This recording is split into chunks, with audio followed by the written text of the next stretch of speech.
Thank you. Thanks, Rita. Good afternoon. First of all, thank you so much for the opportunity to allow us to present here. My name is Kenny Singh. I look after cybersecurity and compliance in Microsoft Australia. Look, for the last 20 years, I've actually had an eye condition. It's a retinal degenerative eye condition. Some of you might know about it. It's called retinitis pigmentosa. So over a period of time, the eyesight declines. I've had it for about 20 years. There are perks to having this eye condition. The best part is I do a lot of public presentations. So the great thing is that all of you are just a ocean of blackness to me. So I can imagine whatever I actually want to imagine in terms of how you're actually perceiving this session. But jokes aside, really the real intent behind Rita and I actually doing this session was to basically walk you through the innovation and the commitment and the investments that Microsoft as an organization has actually made into making the physical world and the digital world more accessible. So we'll talk to you a lot more about it throughout the course of this presentation. So back to you, Rita. Thank you, Kenny. I'm going to remember to use a mic. So when you think about imagining a world that is more inclusive, where no matter your ability, you can work, enjoy life, and communicate and connect equally, and you feel included. This is our challenge, and we're going to talk a little bit about how we can do that. What does inclusion mean to you, Kenny? So I like to think about inclusion in two different dimensions, yeah? So physical and digital. So if we talk about the digital dimension, to be able to access information and to be able to fully participate, whether it's social media or it's content that someone is sending you, it might be emails, it might be documents or Excel spreadsheets or whatever it actually is, newspapers, books, so on and so forth. So that's the digital media. So how do we actually make sure that we make digital media experiences more accessible, including online banking and online shopping and so on and so forth. The second aspect of inclusion is physical accessibility or physical inclusion. That's all about how do we actually foster more independence? How do we actually ensure that people with different kind of cognitive needs, so for example, in my case with an eye condition, we can operate independently and we're actually able to access information that exists in the physical world. That's not quite digital yet. Look, once we actually get to a full-fledged virtual reality world, all of these challenges will be solved. But till then, digital access is a very real thing. Sorry, physical access is a very real thing. So I'm going to share some stories around, the unemployment rate for people with disabilities is more than double the rate for people without a disability. And we're also finding that only 1 in 10 people have access to these assistive technologies. So talking about them really helps to spread the news about what's possible. And we believe that technology can empower people of all abilities, ranging from the visual, the hearing, cognitive, we had an amazing session before, speech and mobility and neural. And we're going to show you a lot of ways that Microsoft AI can help with a lot of these things. Like you can even see at the bottom that just on my little computer, everything that I'm saying is being translated into words. And it's a really interesting tool that is part of our machine learning ability to be able to understand language. And that's actually what it's doing. It's translating language and adding that to the screen. And we're going to talk a bit more about these kind of assistive technologies. But first, I'm going to show you a little video.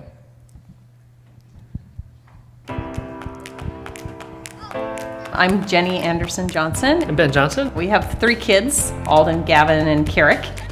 My name is Carrick and I'm in 2nd grade. My favorite things in the world is bees, snakes, and gardening. We definitely knew there was a problem because, he just was not being able to read with us as much as the other kids were. Sometimes I was embarrassed because I don't know how to read. He had dyslexia. Initially, it was that kind of feeling of shame that really made me feel sad. My teacher was like, who wants to read first for the whole entire year? I said, not me.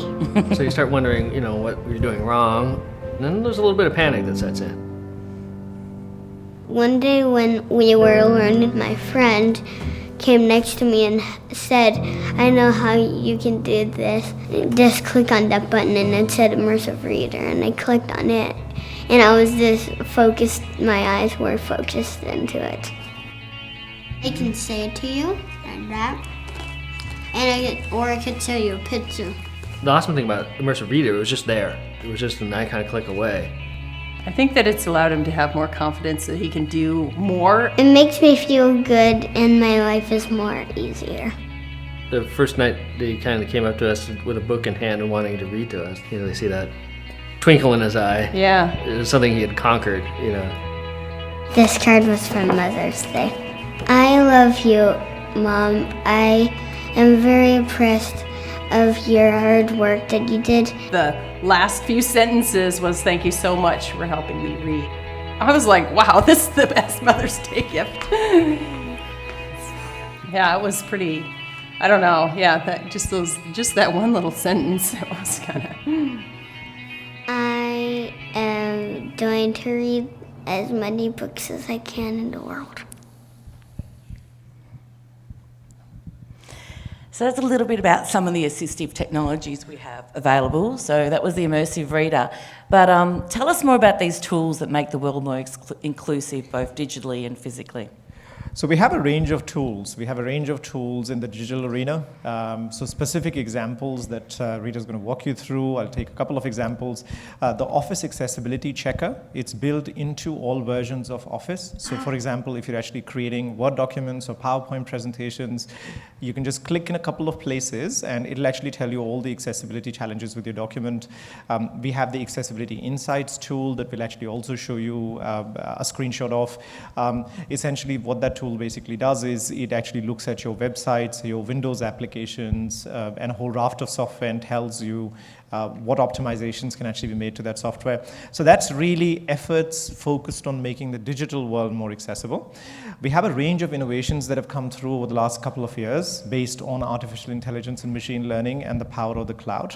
And what these innovations basically do is make the physical world more accessible. And we'll give you demonstrations of how we're actually attempting to make the physical world more accessible and create a more equitable playing space in the physical world. Thank you. I'm looking forward to share with you a little bit about Project Tokyo as well. So this is an example of the way that our software works. So if in the old days, if you were using images in PowerPoint, Word, etc., you'd have to actually annotate it. Now it's using AI. It's automatically telling you that that is a picture of an ocean. So it's making it a lot easier to make your documents a lot more accessible, and it's something that's really easy to do. The other thing is that we have this accessibility insights, which makes it really easy for you to start thinking about how to make your websites and your web apps more accessible as well. We're working with a customer at the moment that's has a huge customer base of accountants that use their software, and they really want to start to be able to make people with low sight a lot more employable in that area, and so they're going to be using a heap of this software to try and improve their software so that people can actually use it a lot more easily. You've had a lot of experience with this accessibility insights. Tell us a bit about it. Yeah, no, absolutely. Look, we did want to say first and foremost that all our attempts are focused at making the whole usability experience as simple as possible, streamlining the usability experience. There is still no substitute for human usability studies. Yeah? There's only so far that AI and machine learning can go at this moment in time. It might be a lot different in 5 years' time. But for now, we're actually thinking of machine learning and AI and all these tools like the Accessibility Checker, like the Accessibility Insights, in terms of tools that actually give your organizations the scale. Right? So you could actually have a couple of people focused on usability and accessibility, and you actually have these tools augmenting the amount of due diligence that can actually be done on software and content. With the Accessibility Insights tool in particular, it's an open source tool, so we created that in our engineering teams to make Microsoft software more accessible, for example, Office 365 and a whole raft of other software, and then we open sourced it, so it's available to you at no cost. You can actually go to accessibilityinsights.info, so that's accessibilityinsights.info. You can use that tool. It's a Chrome extension. It can also be used as an extension on the new Edge, so the Edge Chromium. You can use that extension and you can basically test the accessibility of your websites, and we actually also have accessibility insights available to test the accessibility of Windows applications. So we're actually seeing this used a lot now in the Fortune 500 companies, and internally at Microsoft we actually use this tool quite extensively for the accessibility of our own software. Thank you. And now we're going to talk a little bit about making the physical world more inclusive. So there's two products we're going to be talking about. One's called Seeing AI. It's an app that you can install on your iPhone. I'm sure you're going to start installing it. And what it allows you to do is take photos of what you're seeing around you, and it will send it to the cloud, translate it, and tell you what you're seeing. It will also tell you the age and the gender of people that are around you, their name as well. We're going to show you that. And Kenny, that's actually Kenny using it on Channel 7. He's reading a label of a bottle. So should we have a go? Tell us a bit about how you use Seeing AI, Kenny. Yep, sure. So look, first and foremost, I actually did not drink that beer. I wanted to, but the Channel 7 people didn't let me drink it, but I did. The Seeing AI app, it's actually had a very profound impact on my personal productivity. Previously, I actually had to rely on sighted assistance. So for example, if I wanted to read a label on food, I actually had to call out to my other half. So she's feeling a lot more relieved because I'm not calling on her as much. So now I can actually just point the camera to things and it'll actually read it out, and we'll give you a demonstration of that as well. So really the intent of the Seeing AI app is to make information in the physical world more accessible. That information might be information that you see on notice boards or on business cards, and even for that matter, people themselves. So we'll just demonstrate that to you. I'll put this here. Okay. And let me just grab them. Okay, sorry, I'll just move forward. Okay. So in my role as a cybersecurity and compliance lead at Microsoft, I actually meet a lot of customers and partners on a daily basis. And inadvertently, I'll actually get a lot of business cards. So we haven't completely gone digital yet. People still use business cards a lot. So I'll actually just use the Seeing AI app now to demonstrate how, when someone gives you a business card, how you can actually, as someone who has an eye condition, just read what's written on the business card. So. Knowledge. Headspace. Okay, here's a pitch for Apple. They haven't paid me for it, but this is an iPhone, and they actually have a beautiful screen reader built into the platform itself. So it's not just Microsoft as an organization that's making a lot of accessibility commitments. We have a lot of investments coming in from Google, from Apple. So in Apple, you actually have this thing called VoiceOver. It's built into every single iPhone. In the Android platform, it's called TalkBack. So in my personal case, I'm actually using this screen reader called VoiceOver, built into the iPhone. So I'm actually going to launch this app called the Seeing AI app, which is available to you absolutely freely in the iOS App Store. Page 2, Teams, Authentic, Seeing AI. There we Seeing go. AI, menu, button. And I heard that Rita's going to give me a business card. Here we go. Thank you. All right. So the Seeing AI app actually has quite a few different modes. I can actually get it to read comprehensive documents to me, multi-page documents. In this case, I'm actually going to turn the mode to what's called short text. Quick help, take picture, face recognition, pause announcement, switch to front channel, person, adjustable, currency, So we'll person, go. product, document, short text. So there it says short text, yeah? So I'm just going to increase the volume a little. And now I'm actually going to point the camera of this phone to this business card. Rita Arrigo. Ego, our advisor is to empower every person on planet 2. 4866633. That's Microsoft her mobile Pty phone. Limited. It's my mobile number. Now the most beautiful thing is that what's actually happening behind the scenes is it's actually taking a real-time image. It's posting that to Azure Cognitive Services, and Azure Cognitive Services in the cloud is basically doing a real-time detection of the text, right? Now the beautiful thing is, as someone who's partially sighted, I have about 15% on my sight, right? So how do I actually make sure whether I'm holding the card the right way up or not? The beautiful thing is it doesn't matter. So I'll actually hold the card upside down. That's upside down, right? Yep, so Okay, upside so down. that's upside down. Okay. I'm just going to do that. Rita Arrigo, amigo. Rita Arrigo, Chief Digital Advisor. Our mission is to empower every person and every organization on the planet to achieve more. Right. Microsoft. So it does not matter how you actually hold the card. What it actually does is it just detects the text. It's smart enough using machine learning and AI to detect the text, and it'll actually read it out to you. So that's one specific use case around a business card. I'll actually keep your card if you don't mind. Just keeping my card, all right. So next, I want to demonstrate how do I actually tell who's in front of me? Because unless someone is actually really, really close to me, it's very hard for me to tell who they actually are. So what I'm actually going to do is I'm going to change the mode on this app to the person mode, as it's called. Channel, short text, adjusted, document, product, person. Okay, so that's the person mode. Now, obviously, Rita and I actually work a lot together. So I've already taught this app that this is Rita, but let's just test that out. Smile for me, One Rita. face near top, awesome Rita near center, 1 meters away. It says Zero face. awesome Rita near center. I'm just going to slow this down a little close. Characters, words, speaking 50%, 45%. Okay, I've just slowed it down, right? So now I'm going to, One face near awesome Rita near center, 1 meters away. so it Zero says awesome Rita near center. Now what I can actually do is, let's see how Rita is feeling today. Channel. My. Switch, pause and out. Face recognition. 1 second. Take picture. Okay. Button. Awesome Rita near center. Processing. 46-year-old woman with brown hair wearing glasses looking happy. How good is that? Now she's obviously younger than that, but I think it might have been the lighting in this room that it did that. It has a lot of other nifty things as well. So for example, it actually has a barcode recognition mechanism in it. So you can actually point it to any product that has a barcode in it, and it'll actually tell you what that product is. I've also And- got a card for Kenny because Thank you, something Rita. special's coming up. Share. 40%. Save photo. I'm just going to Close. Button. discard this. Zero. Channel.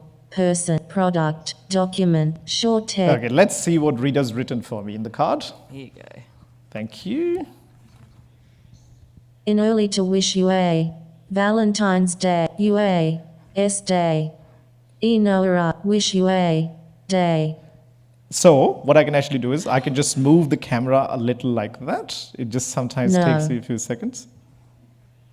There you go. G in early to wish you a Valentine's Day. Thank you, Rita. Channel. Short text. Thank you so much. Adjustable. Thank you. Her voice is so cool. Yep. But that's Speech off. kudos to Apple because they've actually done an excellent job at creating this screen reader that's built into the operating system. But please, the Seeing AI app, it was developed during a hackathon at Microsoft, and now there's a proper engineering team behind it as well, and we're actually rapidly developing it. It's a free app, so please grab it from the iOS App Store if you're actually It's a interested. great party trick. I love using it on Saturday nights when you're out. So that's the Seeing AI app. And yeah, it was amazing that it was built in one of our hackathons, and it's just gone crazy. And people keep adding features to it and adding different stuff to it. The other one we've got that you can download on the iPhone store as well, on the App Store, is Soundscape. So Soundscape actually has 3D sound, and it's really exciting actually if you don't want to look at your phone while you're looking at maps and walk into things. You can actually put headphones in and walk around, and give you this 3D sound so you can actually imagine what you're seeing around you. Tell us a little bit about how you use it. Sure. So I actually use in my day-to-day. So when I'm actually walking around, I'll go to customer environments, partner offices, and so on and so forth. So I absolutely use Google Maps and Bing Maps. But what the Soundscape app actually does is, through sound, it actually tells me whether I'm going in the right direction or not. So if I'm heading, so I'll actually put a location where I want to go. And if I actually begin to digress from the location, I'll actually hear an audio beep, which will tell me whether I'm headed in the right direction or not. Now, we wanted to demonstrate it to you, but the challenge is it's a little difficult to demonstrate it because it's best demonstrated when you're actually outdoors. But you can actually find a lot of content on the Soundscape app on YouTube and lots of other channels as well. So for me personally, as someone who likes to walk around independently and bump into things, it's proved quite a game changer. Thank you. And we're just, the evolution of some of these things is Project Tokyo, which we were very excited about talking about. So this actually uses a HoloLens, which is a mixed reality headset that you wear on your head. And it has a completely different effect. Tell us a little bit about what you've heard about Project Tokyo. Yeah, so Project Tokyo, what it basically does is it takes all our innovation in the Seeing AI app and Soundscape. It's a virtual reality, augmented reality headset that you actually put on. And if you're someone who has a loss of sight, it'll actually tell you exactly as I did with the Seeing AI app, but this time through glasses on your eyes, who's standing in front of you, how far they are. It'll actually use audio cues to tell you whether you're actually looking at the person's face or not. I actually still have about 15% on my side. So if someone is sitting next to me or standing next to me, I can actually, at least pretend that I'm looking at their face. But what this app actually does, or what this headset actually does, is it really guides you through that process of, let's say, looking at someone's face when you're actually talking to them. So it'll give you audio cues. It'll tell you who's in front of you. We're actually bringing in a whole raft of information to tell you who that person actually is. So, the background of the person and so on and so forth. So the applications of a technology like this are actually immense. So please, visualize a world where this actually gets miniaturized and it actually gets put as a contact lens or something like that. And you walk into a meeting and you actually have the person's entire LinkedIn profile in front of you. Through contact lens. So that's, I think that's where our worlds are actually headed. A lot of contextual information on the environment that you actually find yourself in. Thank you. I personally love seeing this app, just the joy on this gentleman's face where he can actually understand what's going on around him. So it's quite a revolutionary mash-up of both those tools into a piece of hardware. The other one that we're looking at and is being used extensively is the Azure Connect. It's this high-depth camera that's connected to the internet that allows us to start to do things like detect falls. So it's being used in places like hospitals, in autonomous shopping, a whole range of different areas. So that's a really exciting kind of app. You can kind of see how on your phone you can actually see what's happening to the person through the camera. The other one is the kind of investments we're making in AI for good. So I wanted to share a little bit about this because we're pretty serious about accessibility. So Microsoft has a $25 million fund for people with disabilities, for anyone who comes up with ideas around daily life, employment and communication. We've also got a $50 million fund for AI for Earth, for anyone who comes up with ideas around climate change, water, biodiversity. And I'm going to show you some examples of some of the funds that have been shared already in Australia. And the last one that's just been announced is AI for Health. And I think these are the kind of things, and that's a $40 million investment around ensuring that we start to use some of these tools. And if you just Google AI for Good, you'll be able to look at all of the ways that you can start accessing those funds as well. So recently we've had the University of New South Wales get access to AI for accessibility to actually build a solution to make it much easier to diagnose epilepsy. Epilepsy is really, really hard to diagnose, and it's using the camera in the HoloLens to try and to use eye tracking. And so they've been given a heap of funding to try and commercialise that product. And one that I love is AI for Earth, and this is actually happening in Kakadu, where we're looking at the magpie geese, and we're using drones and AI technology and training the rangers to be able to change the habitat so that the magpie geese can return to the habitat in a way that is more pleasing to them, and it's dramatically increased the number of magpie geese in that area. And if you go to AI for Earth, this is all code that's downloadable from GitHub, and other environmental organisations can start to tap into these kind of things.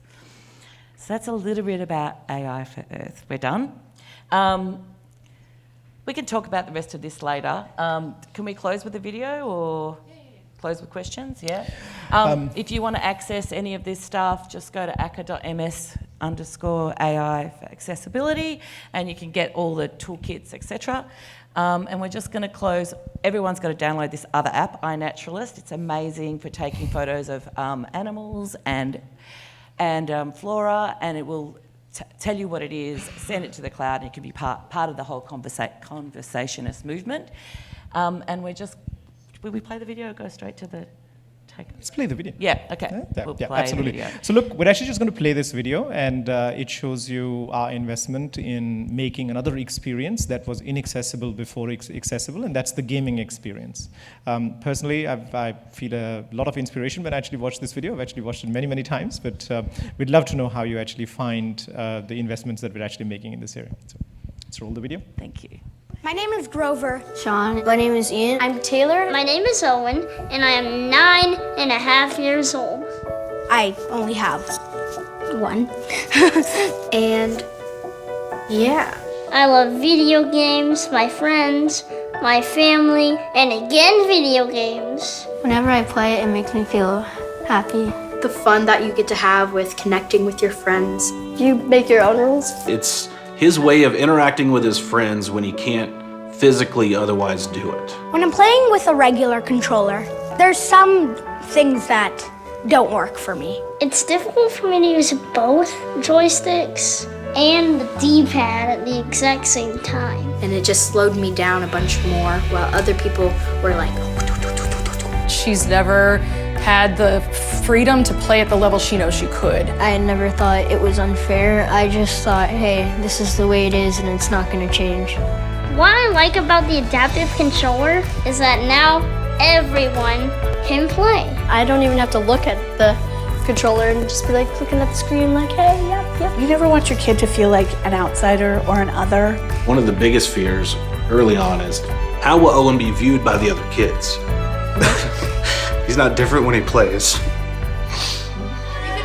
It's a little challenging, but that's the whole point of gaming. I can hit the buttons just as fast as they can. And I think I can crush my friends. No matter how your body is or how fast you are, you can play. It's a really good thing to have in this world. Okay, we're done, and we're going to close with a few takeaways. Yeah, so we wanted to leave you with 3 takeaways. We've actually found throughout our entire transformation journey over the last 5 to 6 years at Microsoft that when you embark on the path of inclusive design, it actually leads to an immense source of innovation. So we've actually found that inclusive design is a very big source of innovation through a range of projects that you've actually heard throughout the course of this presentation. Machine learning and AI, we're actually democratizing that at Microsoft. You can actually use and make most of these assistive tech experiences real for you by using Microsoft assistive tech and the power that we actually offer you through the machine learning and AI. So we just wanted to leave you with a quote. We're a very big fan of Brené Brown at Microsoft, and we just wanted to leave you with this quote. It actually sums up the cultural impetus on inclusion at Microsoft quite beautifully. Imperfections are not inadequacies. They're a reminder that we're actually all in it together. So thank you so much for your time.